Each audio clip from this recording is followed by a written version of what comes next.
Joining us here on Rwanda Television for the English News Bulletin, we'll begin with the top stories of the day.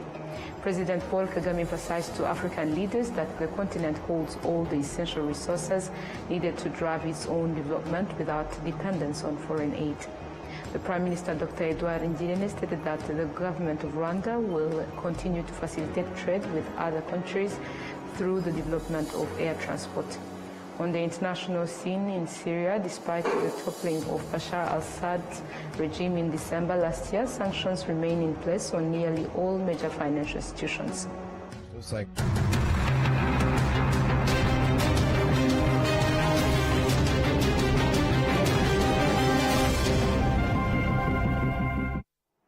My name is Olivnet and it's a great pleasure to have you on board. Let's kick off today's edition.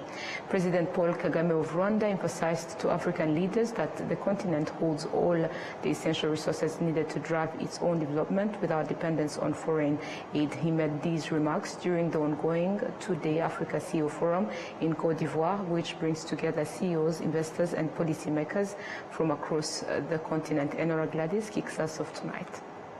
Today's forum focuses on redefining the relationship between governments and the private sector to foster sustainable development amid global changes such as rising challenges, reduced development aid, and high debt servicing costs. President Paul Kagame emphasized that Africa should ignore discouraging narratives and instead focus on harnessing available opportunities to build a resilient economy. So we can't keep depending on what others are saying or doing about us. We need to be working with each other and other countries on the global stage that offer what we need, and we as well offer what they need. If you look at what we've been doing on our continent, much progress has been made. I think we can't say nothing has been done generally, whether it was to do with the reforms, and I think Africans have come together. They have defined things and speak with one voice. Increasingly, there is significant progress. But most of these developments that have been happening in the last decade, as I said, are reminders that there are things we need to do that we haven't done. President Cyril Ramaphosa of South Africa stated that in order to achieve this, Africa must unite and ensure the private sector is made aware of the immense opportunities within the continent, especially by capitalizing on the African Continental Free Trade Area, AfCFTA. The Africa Continental Free Trade Area is a fundamentally transformative mechanism that was adopted by the leaders of the continent.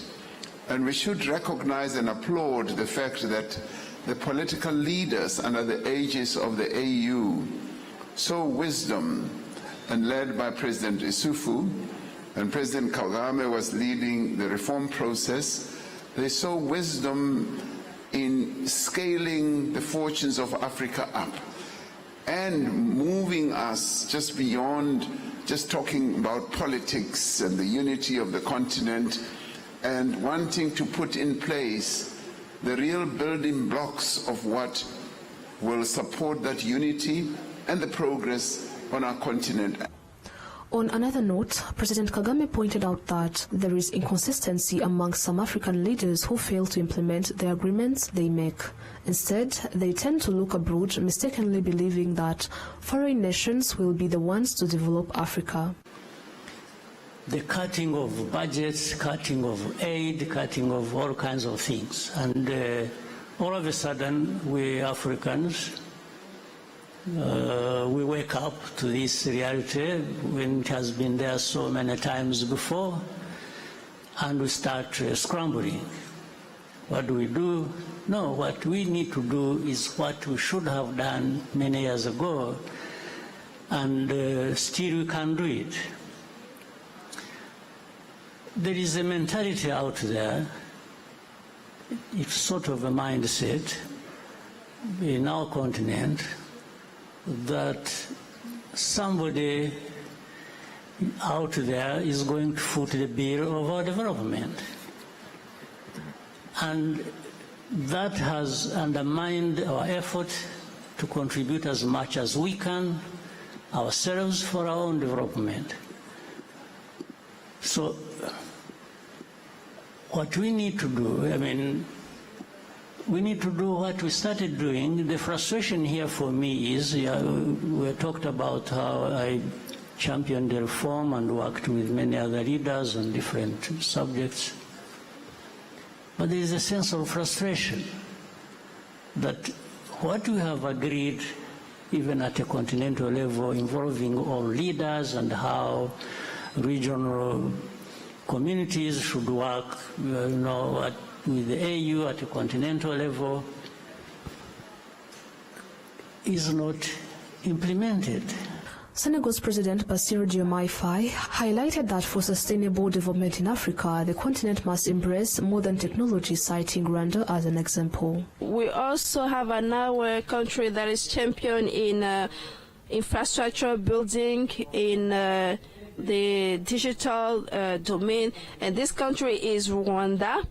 So as you know, those both countries have succeeded in implementing what we are trying to do right now. If we take the case of Estonia, the digitalization is at 98%. So this is very high. So we can see that they really improved.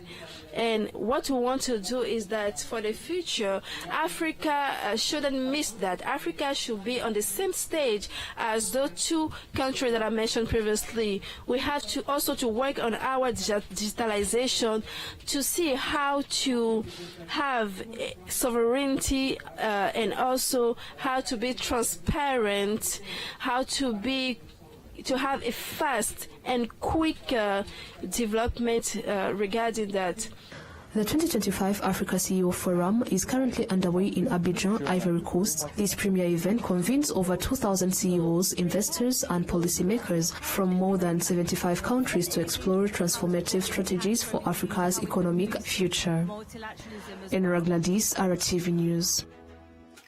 Thank you, Nora, for the details. Moving ahead, the Prime Minister, Dr. Edouard Ngirente, stated that the government of Rwanda will continue to facilitate trade with other countries through the development of air transport.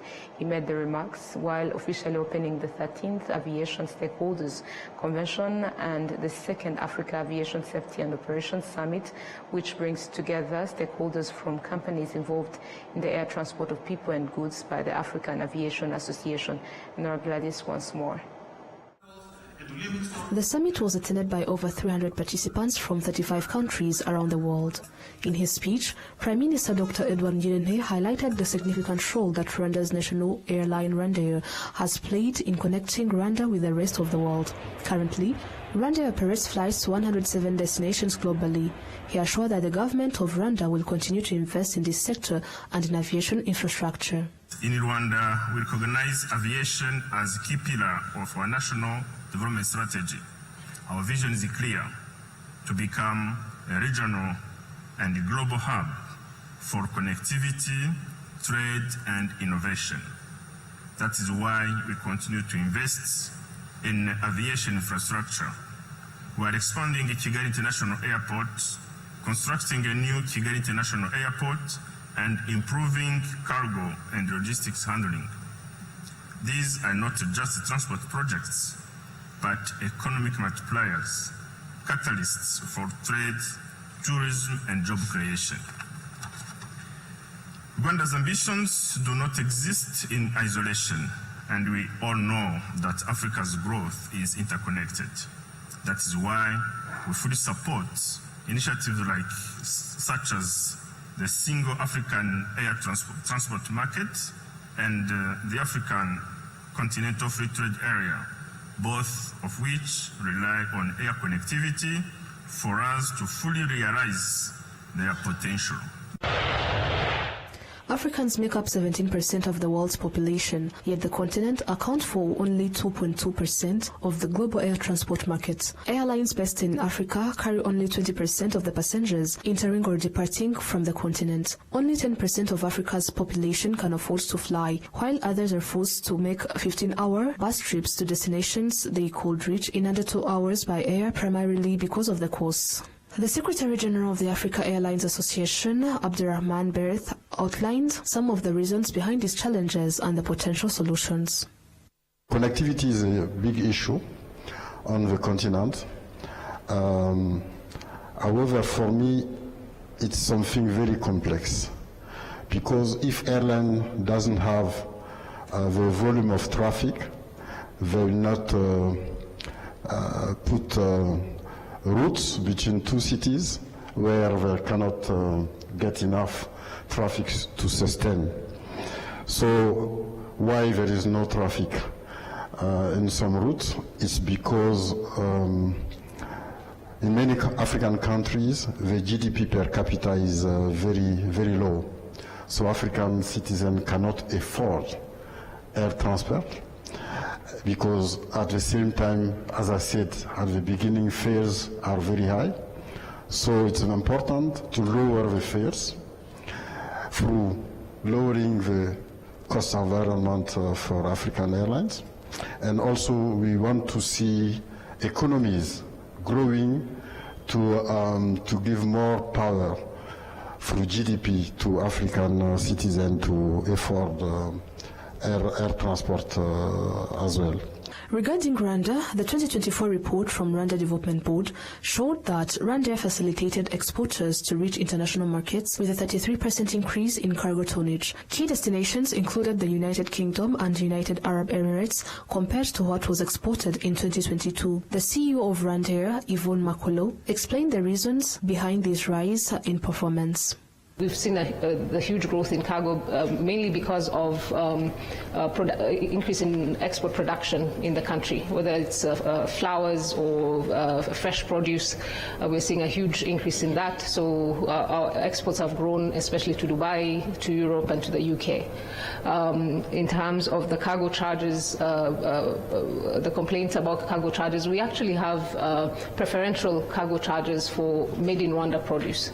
So we're even below all the other operators who operate cargo flights here. So in order to, we did that intentionally in order to stimulate the export sector, which we are seeing the impact. So I wouldn't say the charges are high, because we do have preferential rates for Rwandan products. We'll continue looking at that as well and seeing how we can make it more and more affordable for the different producers. But cargo is a space that we're going to invest in a lot. Aviation experts predict that by 2039, the air transport sector will have grown to include an additional 300 million passengers per year. To more news, a delegation from Namibia's Supreme Court and other institutions is in Rwanda for a 5-day visit aimed at learning from Rwanda's prosecution authority and its use of technology within the justice system. The 15-member delegation is led by Honorable Petrus Damaseb, Deputy Chief Justice of Namibia. On Monday, they visited Rwanda's Supreme Court, where they were briefed on the use of technology in the justice sector. Honorable Petrus Damaseb stated that the visit is highly beneficial and offers many lessons. We came to Rwanda to exchange ideas with our colleagues in the judiciary, in particular their lessons, experiences in the area of digitizing the judicial system, and the linkages that they have developed with the other sectors of the Rwanda state. We have stand-alone systems in our country in terms of digitization, which don't speak to each other, and we pleasantly learned a few months ago that Rwanda has made strides in that area, that you now have a completely integrated electronic system, digitization system. And that's what we have essentially come to learn, and of course also to look at the reforms that you have done in Rwanda since the genocide against the Tutsi, and what you have done to unify your country, and how that has benefited your country. So that's essentially why we are here, and we have had good exchanges so far with Rwanda Corporation, the Ministry of Justice, and the Office of the Attorney General, and now of course with our direct counterparts in the judiciary. we have to accept that societies have changed. The way we did things in the past of manual systems, paper-based systems, that's something of the past. It doesn't contribute to development. It does not contribute to speed of doing business. That is the trend that the world is going. And we are convinced that with what we are learning from Rwanda and the small steps that we have started ourselves at home, the ultimate goal is to make sure that you have a system that contributes to speedy resolution of disputes and making sure that, for example, documents don't get lost. You know, when you have a electronic filing system, chances of documents getting lost or being manipulated and so on, it disappears, and so that is the trend that the world is moving in, and that's really the reason why we are here, to improve on what we are doing with the benefit of the experiences from Rwanda, which have been most useful. Additional to this, upon their arrival in Rwanda, the Namibian delegation visited the Kigali Genocide Memorial at Gisozi. They also scheduled to visit the Rwanda's Forensic Laboratory, which plays a key role in supporting justice through scientific evidence. Rwanda and Namibia have long-standing partnerships across various sectors. In 2015, the police forces of both countries signed a cooperation agreement primarily focused on training. By 2022, a total of 15 senior Namibian police officers had completed advanced officer training at the Rwanda National Police College. Rwanda and Namibia also have an agreement on airspace cooperation aimed at strengthening trade, tourism, development, and the movement of people between the two countries. To the education sector, the University of Rwanda has stated that there is a need to strengthen research conducted by nurses and midwives, as current research in this field accounts for only about 3%. This was highlighted during the third edition of the National Health Research Conference, which also coincided with the celebration of International Nurses Day. We have a report. Some of the healthcare students in Rwanda have already begun conducting research aimed at addressing healthcare challenges affecting Rwandans.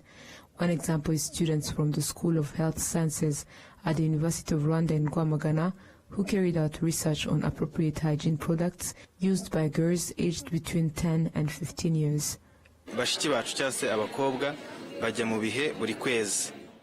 Women go through menstruation every month, and at times they use inappropriate materials.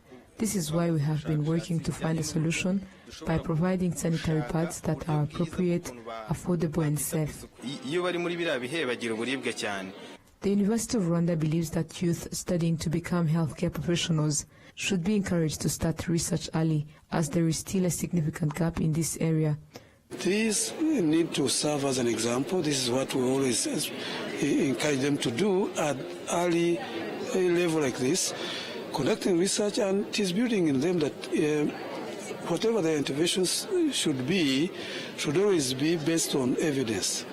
They are doing what they are doing as professionals, but this that they are doing needs to be informed by evidence, research, and building that culture is a very strong foundation that is showing us that our future is brighter, because just imagine someone is starting to organize such events, conducting research, showcasing what they've done at an early stage like this.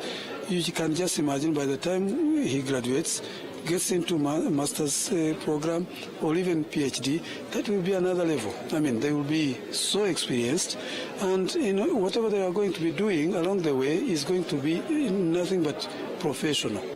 Officials in the sector stress the importance of research in the health sector, as it helps healthcare professionals provide effective treatment and enhance their professional knowledge. The third National Health Research Conference was held in conjunction with the celebration of the International Nurses Day in Rwanda.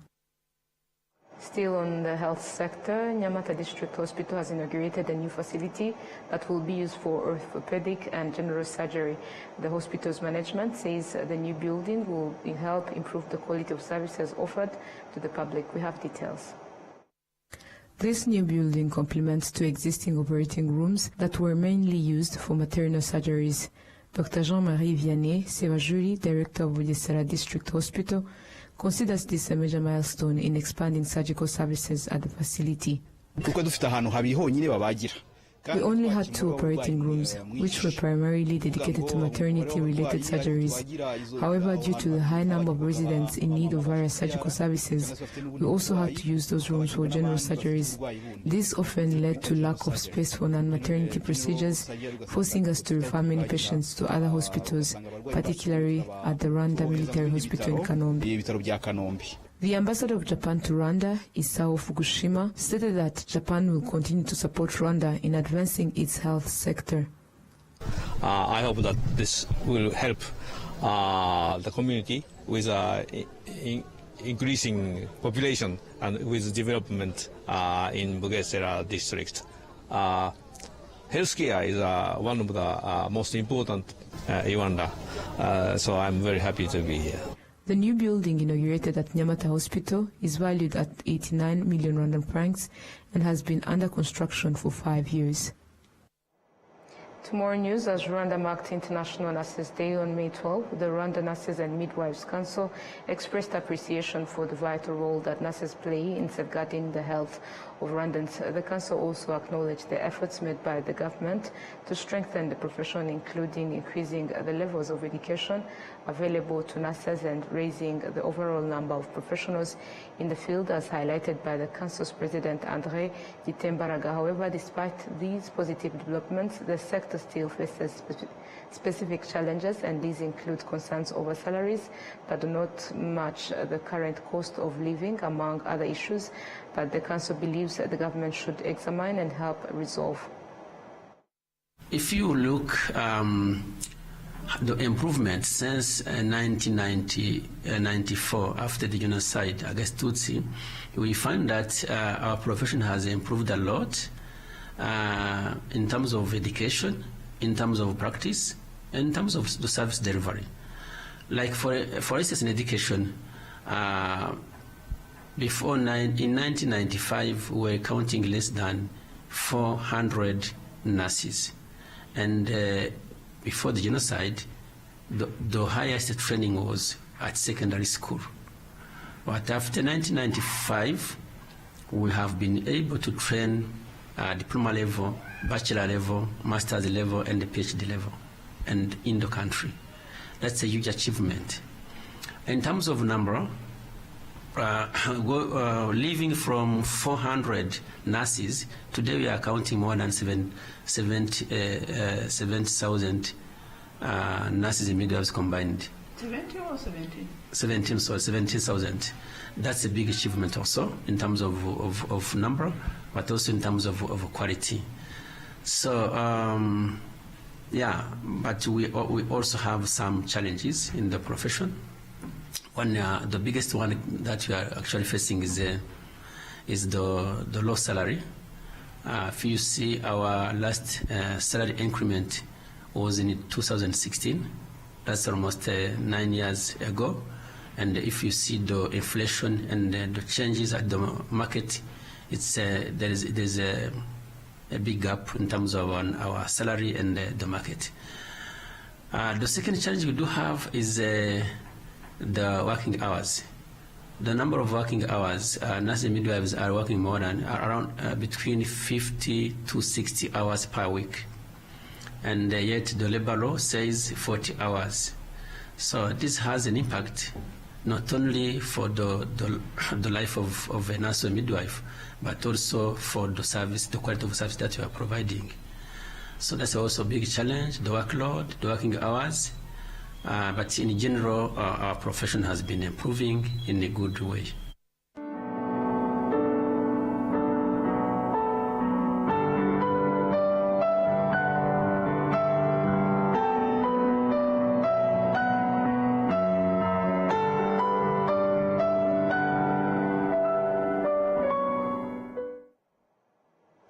Moving ahead, doctors and other staff at Bushenge Hospital in Nyamasheke district have reaffirmed their commitment to saving lives and vowed never to give space to anyone who dares to promote genocide ideology, a tragic mindset that during the 1994 genocide against the Tutsi led some medical professionals to take lives instead of saving them.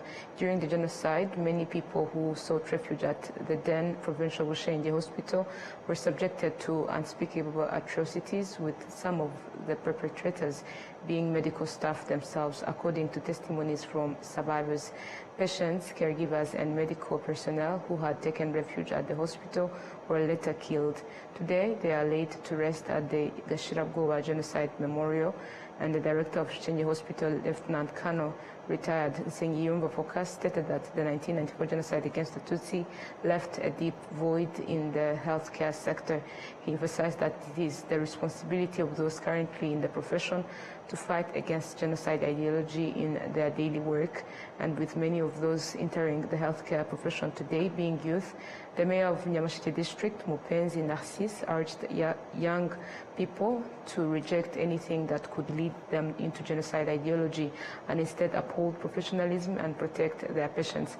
As of now, the Genocide Memorial Monument at Bushenge Hospital bears the names of 12 hospital staff who were killed during the 1994 genocide against the Tutsi, while efforts continue to locate information about others who were killed in this place. Meanwhile, the district memorial site at the Gashirabwoba is the final resting place for 20,174 victims. Moving ahead, the leadership of the Pentecostal Church in Rwanda, ADEPR, in collaboration with the Muhanga district authorities, held the 31st commemoration of the 1994 genocide against the Tutsi with a special remembrance of those who were killed at the ADEPR Staff Training Center on May 12, 1994. At Nyabisindo parish of the ADEPR Church, Tutsi who had sought refuge there were brutally killed on May 12, 1994. Murorunkwere, one of the survivors from the area, testified that they had taken shelter at the training center but were killed in the presence of pastors. Survivors expressed their gratitude to the Rwandan Patriotic Army in Wotanyi for liberating the country and commended the current good governance, which has allowed them to live in dignity and not be defined solely by the genocide. According to testimonies, over 500 people were killed at the ADEPR parish, but only 121 bodies were recovered and buried in the mass grave located at the site. The senior pastor of ADEPR, Pastor Isainda Izeye, condemned the pastors who abandoned those under their care and those who actively participated in the genocide against the Tutsi. He also renewed an official apology on behalf of the church. Pastor Ndaize announced that ADEPR has planned several activities during the 100 days of commemoration, including support for vulnerable genocide survivors.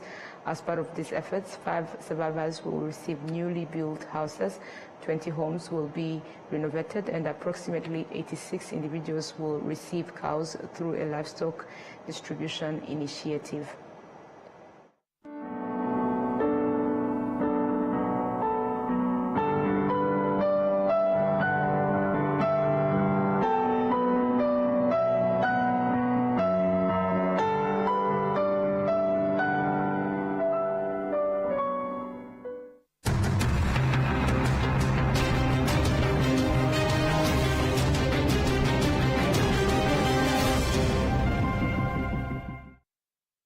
muyobozi wa sosiyete turakwibutsa ko buri sosiyete isabwa n'itegeko kubika ibitabo bya sosiyete ndetse no gushyikiriza RDB amakuru abikubiyemo.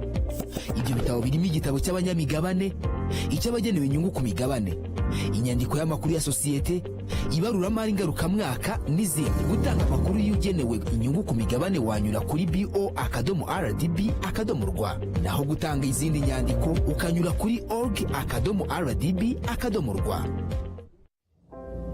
Nyiri muto arababwiraga data bati ntabwo wagira umukamo mwinshi utunze inka, ariko nigeze acika intege. Mama akinjira mu bucuruzi harabamubwiraga bati ntabwo watera imbere udakorera mu iduka rigezweho, ariko ntibyamusubije inyuma, yakoranaga umwete. Njya muri kaminuza harabanshidikanyagaho bavuga ko nashobora kaminuza naturuka mu muryango wifashije, ariko byaragiye nanditse amateka mashya. igihe cyo gutera ishema umuryango wanjye kigeze bamwe bakomeje kumbwira bati ntabwo watera umuryango wawe ibyishimo n'ishema ariko narabishoboye hari abakekaga ko nasigira umurage ukomeye abankomokaho ariko ubu mfite uruganda rutunganya amata banki ya Kigali yabaye umufatanyabikorwa wanjye mu rugendo rwose inzozi zanjye zibimaho bigereho.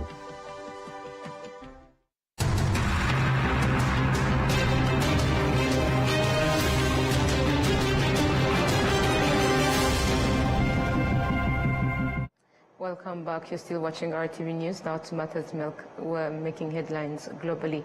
Syria is one of the largest cash-based economies in the region and has been cut off from the global banking system for years. Despite the toppling of Bashar al-Assad regime in December last year, sanctions remain in place on nearly all major financial institutions. President Ahmed al-Shara has made several trips abroad in recent months to discuss post-war reconstruction and economic cooperation. Al Jazeera has the details. With the fall of Syrian leader Bashar al-Assad in December came the hope that Syria might join the international banking community. For 14 years, international sanctions have cut the country off financially from the outside world, a strategy designed to squeeze the former regime. The key powers behind the sanctions are the US, the UK and Europe. Getting sanctions lifted is crucial, according to Cesar Hakime. He's an economist that now works in marketing simply because academia didn't pay his bills, a common situation here. Lifting the sanctions is key to invigorating the country's economy through activating supply chains, which would help get raw materials and resources at high quality and for lower prices. You will no longer need to find ways around the sanctions, which would positively impact the financial situation and allow foreign investments to flow in from global companies. The new Syrian president has made lifting sanctions a key diplomatic strategy. France has signalled it will work with the European Union to that end. The UK has partially lifted sanctions on key banking sectors, including the central bank. In January, the US issued a 6-month exemption for some sanctions to encourage aid to the country. In early May, Qatar agreed to bankroll government salaries, a $29 million a month deal for an initial 3 months approved by the US. But those are all very short-term solutions. What Syria wants and needs is a comprehensive package that will lift sanctions, get international investment, create jobs, and put Syria back into the international finance system. And that will improve the lives of people immeasurably. That could well be in reach if Syria agrees to US conditions, which include no foreign fighters in senior roles in Syria's governing structure, destruction of its chemical weapons stockpile. These demands, although not officially made public, have been widely reported in the US media. The Syrian president is pushing sanction relief with world leaders and is said to be taking the US demands seriously, according to government officials that we have spoken to. Imran Khan, Al Jazeera, Damascus. The story brings us to the end of tonight's bulletin, but before we leave, a reminder of the top stories that made the edition. President Paul Kagame emphasized to African leaders that the continent holds all essential resources needed to drive its own development without dependence on foreign aid. The Prime Minister, Dr. Edouard Ngirente, stated that the government of Rwanda will continue to facilitate trade with other countries through the development of air transport. On the international scene in Syria, despite the toppling of Bashar al-Assad's regime in December last year, sanctions remain in place on nearly all major financial institutions.